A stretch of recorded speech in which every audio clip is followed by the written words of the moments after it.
जीत fix. एक rocket जमीन से अंतरिक्ष में जाने के लिए उड़ा, लेकिन थोड़ी देर बाद ही उसका मन नहीं किया उड़ने का। उसको उड़ना बोरिंग लगने लगा। उसको उड़ते वक्त नींद आने लगी। सोचो क्या हुआ होगा उस रॉकेट का।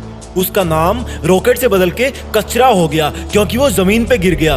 एक ट्रेन थी, उसने यात्रा शुरू की। थोड़ी देर बाद उसका इंजन बोला कि क्या यार, मैं ऐसे ही चलता रहता हूँ डेली, वही बोरिंग काम, वही रूटीन। उसने अपने आप को सीज कर लिया। वो इंजन बंद हो गया, क्योंकि उसको डेली डेली का ये चलना बोरिंग लगने लगा था। और जब वो रुका तो उसने सोचा था कि देखते हैं अब मेरे बिना ये ट्रेन आगे कैसे जाएगी। लेकिन क्या हुआ, थोड़ी देर में रिपेयर टीम आई, इंजन को देखा, वो फिर से स्टार्ट हुआ।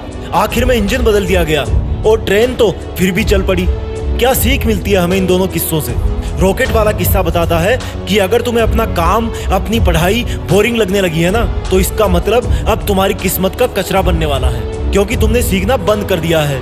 अगर तुम्हें पढ़ते वक्त आलस आने लगा है, तो इसका मतलब अब थोड़े दिनों में तुम्हारी लाइफ का कचरा बनने वाला है। अगर इसको कचरा बनने से बचाना है तो अपनी पढ़ाई, अपनी मेहनत जारी रखो। ट्रेन से क्या सीखने को मिला?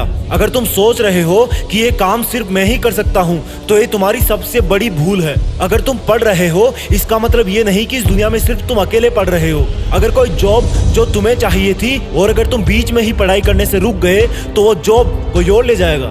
ट्रेन को खींचने वाले तुम एक ही इंजन नहीं हो, बहुत सारे हैं। जो काम तुम नहीं करोगे वो कोई और कर देगा। तो फिर क्यों ना तुम अपने आलस को तोड़ के अपनी पढ़ाई में जी जान से लग जाओ, क्योंकि तुम्हारा पढ़ते रहना ही तुम्हारे स्टूडेंट होने की पहचान है।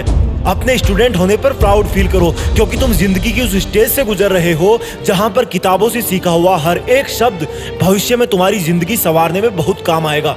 ये पढ़ाई कोई बोझ नहीं है, बल्कि इस ज्ञान की नाव पर जो सवार हो जाएगा, उसको ये नाव कहीं पर भी ले जाएगी, अच्छे से अच्छा जॉब दिलाएगी, इज्जत, दौलत और शोहरत सब होंगे। घड़ी में टाइम देखना बंद करो। उधर तुम देखो या ना देखो, वो चलती रहेगी। अगर करना है तो पढ़ाई करो, अपनी मंजिल के पहाड़ पे चढ़ाई करो। तुम्हारा सिलेबस और किताबें तुम्हारे जैसे IQ लेवल वाले स्टूडेंट्स के लिए ही बनाए गए हैं। इसलिए ये कहना बंद करो कि ये मुझसे नहीं होगा, और हाँ होगा, और वो भी सिर्फ तुझसे ही होगा। फिर भी पढ़ने और आगे बढ़ने का मन ना हो तो देखना अपने देश के झंडे की तरफ, कितने शान से वो लहरा रहा है। तो तू क्या नहीं चाहेगा उस झंडे के गौरव को और बढ़ाने के लिए तू खूब मेहनत करे, देश में तेरा नहीं बल्कि दुनिया में देश का नाम करे। जय हिंद, वंदे मातरम।